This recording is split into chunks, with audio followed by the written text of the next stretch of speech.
नमस्कार, आप देख रहे हैं पूर्वा टाइम्स। अभी तक आपने चैनल को सब्सक्राइब नहीं किया है तो तुरंत सब्सक्राइब जरूर कर ले और अपने क्षेत्र की सभी छोटी बड़ी खबरों और रोचक जानकारियों का आनंद ले। गोरखपुर जिले के गगहा में ग्रैंड गार्डन रिजॉर्ट में रविवार को पूर्वांचल पत्रकार एसोसिएशन के तहसील बांसगांव इकाई की ओर से वर्तमान काल में पत्रकारिता का महत्व संगोष्ठी का आयोजन किया गया। इस दौरान मुख्य अतिथि के रूप में मौजूद एसडीएम बांसगांव केसरी नंदन तिवारी ने कहा कि पत्रकार समाज का एक सजग प्रहरी होता है। उसकी सकारात्मक सक्रियता तथा निष्पक्ष कार्यशैली समाज के लिए वरदान सिद्ध होती है।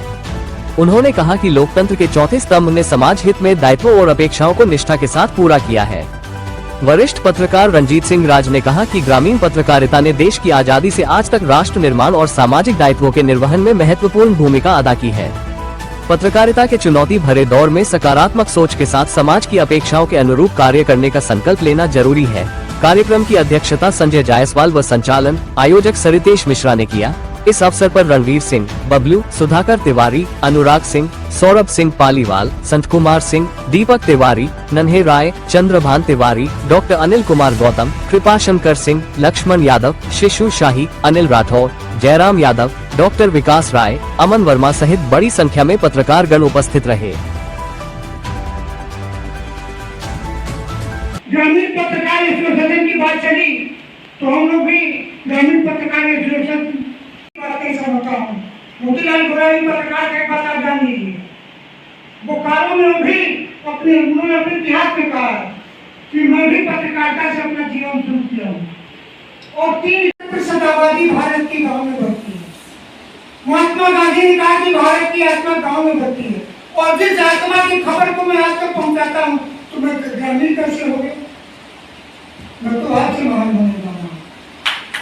इसकी सब्जी को बहुत बढ़िया की पड़ती है। उन्होंने आपने बहुत सीख दे दिया कि मुझे भी सीख लेनी पड़ेगी।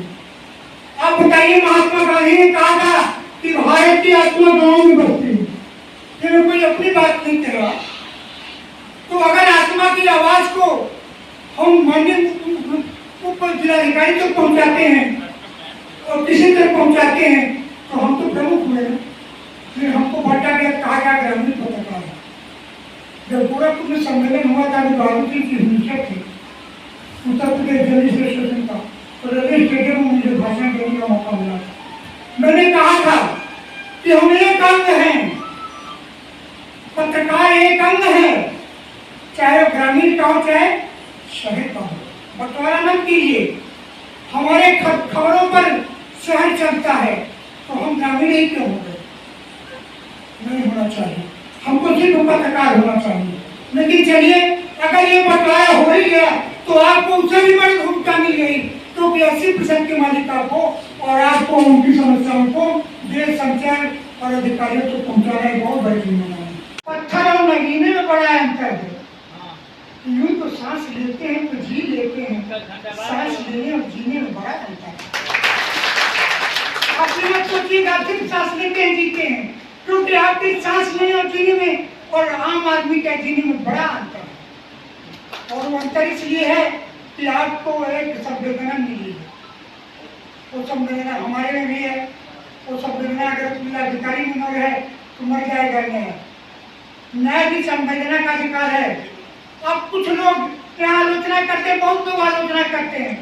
आपको याद होगा जो बंबई मुख्य कांड का अपराधी कसाब अर्जी सुनने के लिए सुप्रीम कोर्ट ने रात को 3 बजे कोर्ट खुलवाया था, याद होगा आपको।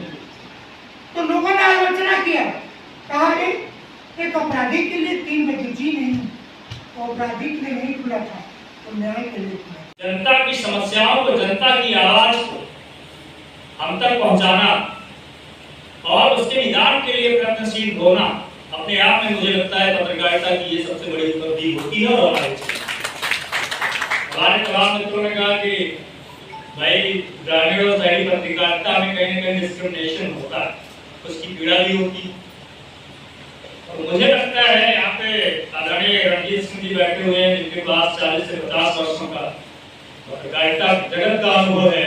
नागेंद्र पांडे जी ने, मुझे लगता है कि जब वो परिपक्वता आपके पास आ जाएगी तो आप इस पीड़ा को कभी भी प्रकट नहीं करेंगे। कारण क्या है? कारण ये है कि अगर हमें सुविधा, अगर हमें वेतन, अगर हमें अन्य किसी चीज की आकांक्षा या महत्वाकांक्षा है तो पत्रकारिता उसके लिए नहीं है। और अगर वो आपके अंदर आ गई तो आप पत्रकारिता नहीं कर पाएंगे। मैंने कहीं पढ़ा था, बहुत छाले हैं उसके पाँव में, सुना है वो वसूलों में चला होगा।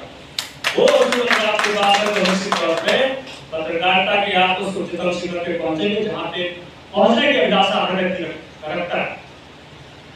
मित्रों, समस्या क्या है? हमारी समस्या सिर्फ ये है कि जानते हैं सब हमें क्या करना है, ये भी हमको पता है, लेकिन कहीं न कहीं कुछ ऐसे अवरोध होते हैं जो उस कर्तव्य में बाधा बनते हैं। और इस पे मुझे महाभारत का बड़ा सुंदर श्लोक याद आता है जो हर व्यक्ति के लिए, हर समाज के लिए आवश्यक जानना। महाभारत का जब युद्ध आसन में था कौरव और पांडव के बीच, तो सारे लोग जानते हैं भगवान कृष्ण गए पांडवों के पास, युधिष्ठिर से उन्होंने आवाज ली, उनके दूत बनकर गए दुर्योधन के पास और दुर्योधन से कहा कि युद्ध कहीं भी किसी भी जगह विकास के लिए आवश्यक नहीं है, कहीं न कहीं विनाश को ही जन्म देता है। दुर्योधन ने कहा ठीक है, आप समाधान बताएं। तो समाधान सारे लोग जानते हैं, उस पर मैं चर्चा नहीं करूंगा। समाधान उन्होंने कहा आधा राज्य आप हमें उनको दीजिए, आधा अपने लीजिए, और लास्ट में फिर आ गया कि चलो 5 गांव भी दे दो। दुर्योधन ने कहा नहीं, ये छठे धर्म के अनुरूप नहीं है और हम ऐसा नहीं कर सकते। तो भगवान कृष्ण ने कहा आपको धर्म का ज्ञान नहीं, क्योंकि सारे विद्वान जन हैं, उसकी बहुत व्याख्या करने की आवश्यकता नहीं है। दुर्योधन ने कहा जान धर्मम नश्मे प्रवृत्ति, हमारा धर्म क्या है वो बखूबी मैं जानता हूं, लेकिन उसमें मेरी कोई आसक्ति नहीं। भगवान कृष्ण ने कहा कि मैं अधर्म का ज्ञान नहीं, उन्होंने कहा नहीं, आप यहाँ नहीं गलत जान रहे हैं। जान धर्मम नश्मे प्रवृत्ति, मुझे क्या नहीं करना है ये मैं बहुत अच्छे ढंग से जानता हूं, और अच्छे ढंग से, लेकिन उससे मैं दूर नहीं